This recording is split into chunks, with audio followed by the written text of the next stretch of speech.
हवेच्या आणि मांजाच्या मदतीने पतंग उंचावर जाऊन स्थिरावते आणि हवेबरोबर ते उंच उंच खालीवर भरारी मारते आणि त्या पतंगाच्या मनामध्ये ज्यावेळेस वर गेल्यानंतर ते स्थिरावतं आणि झुलके घेतं, त्यावेळेस त्याला असं वाटतं की ह्या मांजाची मर्यादा आता इथं संपलेली, या मांजाची मला गरज नाही, मी हवेबरोबर आणखी वर वर वर वरती आकाशाला भिडू शकतो. आणि तो मांजाची ज्यावेळेस साथ सुटते त्यावेळेस तो मुक्त मनाने वर उडायला लागतो. पण काही वेळात जशी हवा बंद होती प्रियांनो, तसं ते जमिनीवरती येऊन पडतं. त्याच पद्धतीने प्रियांनो, आपण आपल्या जीवनामध्ये ज्यावेळेस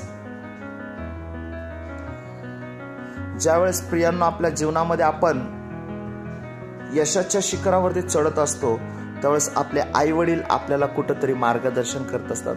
आपल्या मंडळीतले पास्टर, आपल्या मंडळीतले देवाचे सेवक, संदेष्टे आपल्याला काहीतरी मार्गदर्शन करत असतात.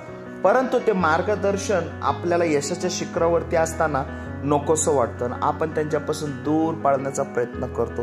पण आपल्याला माहिती नसतं प्रियांनो, ते मार्गदर्शन आपल्याला देवाकरवी यांच्याद्वारे आपल्या सक्सेस टिकवण्यासाठी आलेलं असतं.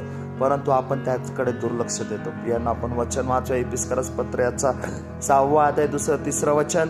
आपला बाप आपली आई याचा मान राख यासाठी की तुझे कल्याण व्हावे व तू पृथ्वीवर दीर्घ आयुष्य असावे. कलसेकरस पत्र याचा 3 अध्याय 20 वचन. मुलांनो, तुम्ही या सर्व गोष्टीत आपल्या आईबापाची आज्ञा पाळा, हे प्रभूला संतोषकारक आहेत. नीतिसूत्र 23-22. तू आपला जन्मदाता बापाचा ऐक, आपले वृद्ध झालेल्या आईला तुच्छ मानू नकोस. 2 इतिहास 20-20. लागले आहो यरूशलेम निवासियो, माझे ऐका, तुमचा देव परमेश्वरावर विश्वास ठेवा म्हणजे तुम्ही खंबीर व्हाल आणि त्याच्या संदेशावर विश्वास ठेवा म्हणजे तुम्ही यशस्वी व्हाल. आपल्या जीवनामध्ये प्रियांनो, या सर्व गोष्टीकडे आपण दुर्लक्ष करतो आणि आपण आपल्या मार्गाने भरकटत जातो. प्रियांनो, जे कोणी सेवक, तुमचे आई वडील तुम्हाला मार्गदर्शन करत असतील, त्यांचं तुम्ही रिस्पेक्ट करा. परमेश्वर तुम्हाला अधिक उंच नेईल.